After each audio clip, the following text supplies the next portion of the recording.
नमस्कार मित्रांनो, पुन्हा एकदा तुम्हाला मी भेटायला आलो आहोत. येस मित्रांनो, आजचा विचार जो मी काल तुम्हाला म्हटलं होतं, की आपण आपल्या आयुष्यामध्ये जेव्हा हानिकारक विचार आपण काढून टाकले, की आपलं आयुष्य उत्तम आणि चांगलं होतं. पण त्यासाठी काही गोष्टी आपण आज समजून घेणार आहोत.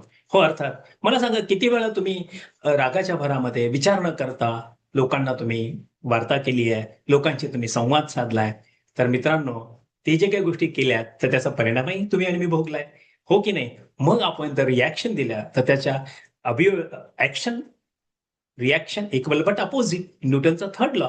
मग याच गोष्टी तुमच्या आणि माझ्या जीवनामध्ये अनेक वेळा झाल्या असतील. तर आज आपण पाहणार आहोत, की त्याला आपण कसं नियंत्रित करायचं आणि ते नियंत्रित करणं सोपं आहे. त्याला एकच गोष्ट करायची आहे, की जेव्हा तुम्ही रागाच्या भरात विचार न करता एखादी गोष्ट तुम्ही करता, तर तुम्ही आता ती करायची नाही. त्यासाठी काय करायचं आहे, समोरच्याला आपण समजून घेऊया.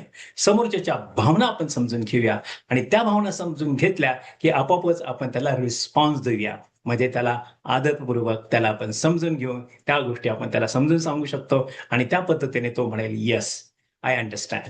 किंवा तुम्ही म्हणाल, "येस, आय अंडरस्टँड." आणि समजून घेतल्यानंतर सगळ्यात महत्त्वाची गोष्ट आहे, की परिस्थिती अत्यंत चांगली राहते. तुम्ही दोघेही आनंदानं, शांतीनं ते काम करू शकता आणि म्हणून त्यावर तुम्ही विचार करता. कारण विचार केल्याने समोरच्या भावना तुम्ही समजून घेता आणि समोरच्या भावना समजल्यानंतर तुम्हाला फक्त तिथं प्रतिसाद द्यायचा आहे, तुम्हाला रिस्पॉन्स द्यायचा आहे आणि त्या पद्धतीने ती गोष्ट सहजरित्या तुम्हाला करता येते. तर आमच्या आयुष्यामध्ये, तुमच्या आयुष्यामध्ये बऱ्याच वेळा असे प्रसंग घडतात. मग तुम्ही घरी असाल, घरी बऱ्याच वेळा काय होतं, आपण काहीतरी अशी घटना घडते, आर्ग्युमेंट असतात आणि आपण आपलं पटकन आपली प्रतिक्रिया देतो. होतं काय तिथे, आपण एकमेकाची मनं दुखवतो. तर ते नाही व्हायला पाहिजे आणि ते झाल्यामुळे काय होतं मग एकमेकाच्या बद्दल असतो आदर, पण थोडासा त्यामध्ये एक म्हणतात ना, कटुपणा येतो. तर तो आता आपल्याला नाही करायचा. आपण आनंदानं एकमेकाचा स्वीकार करायचा, एकमेकाच्या विचारांचा, आचारांचा आणि सन्मानानं एकमेकाला आपण खऱ्या अर्थानं ट्रीटमेंट करायची आहे. काय मग मित्रांनो,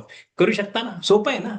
हां, मीच खरा, मीच बरोबर, ही जी मानसिकता असते किंवा ह्याला इगो म्हणू आपण, हा मीपणा थोडासा त्याच्यावरती तुम्हाला नियंत्रण करणं गरजेचं आहे. तेव्हा तुम्हाला शांती मिळेल. हां, मीच खरं आणि मीच बरोबर आहे, अशा भावना जर तुमच्याकडे असतील, तर त्या तुम्हाला शेवटपर्यंत तुम्हाला जिथे तुम्हाला जायचंय तिथपर्यंत पोहोचताना अनेक अडचणी निर्माण करू शकतील. एवढंच मला सांगायचंय. शेवटी तुमचा विचार तुमच्या बरोबर आहे.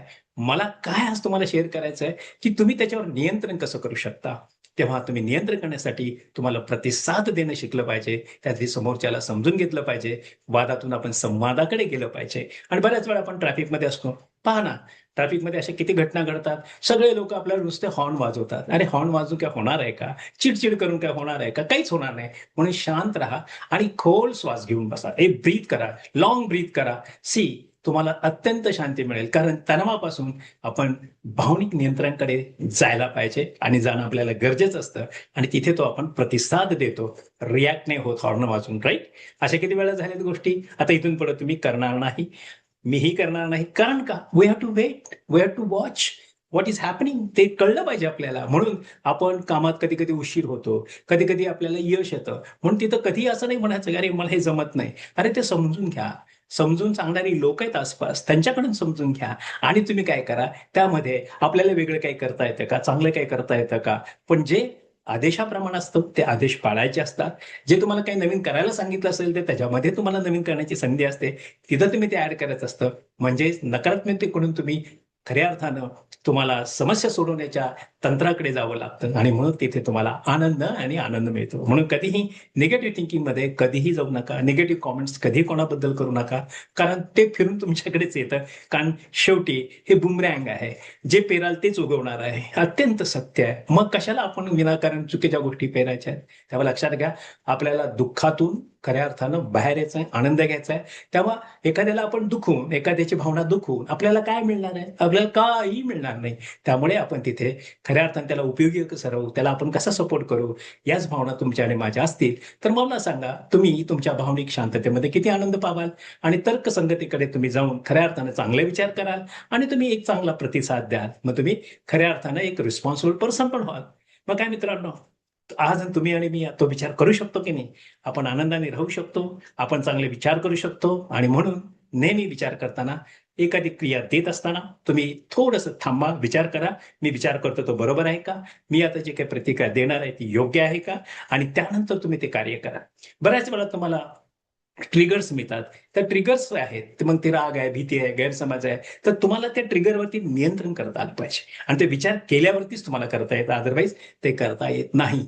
मग काय मित्रांनो, विचारांची पुनर्रचना करणार ना आजपासून, कारण ते तर महत्वाचं आहे, की तुम्हाला रिएक्शन आणि रिस्पॉन्समध्ये महत्वाच्या गोष्टी. तर मला विश्वास आहे मित्रांनो, की तुमचा निर्णय सुधारेल आणि तुम्ही सर्वात तुमचे नातेसंबंधी उत्तम कराल आणि येणाऱ्या दिवसामध्ये तुम्ही तुमचं एक चांगली उत्तम अशी भावनिक बुद्धीही तुम्ही उत्तम पद्धतीने विकसित करा.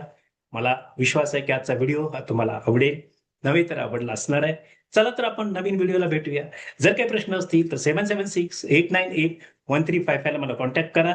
माझा तुम्ही व्हिडिओ पाहता त्याबद्दल धन्यवाद. तुम्ही लाईक करत आहात, सबस्क्राईब करत आहात आणि मित्रांना पाठवत आहात. धन्यवाद मित्रांनो, तुम्ही माझा व्हिडिओ पाहत आहात. धन्यवाद आणि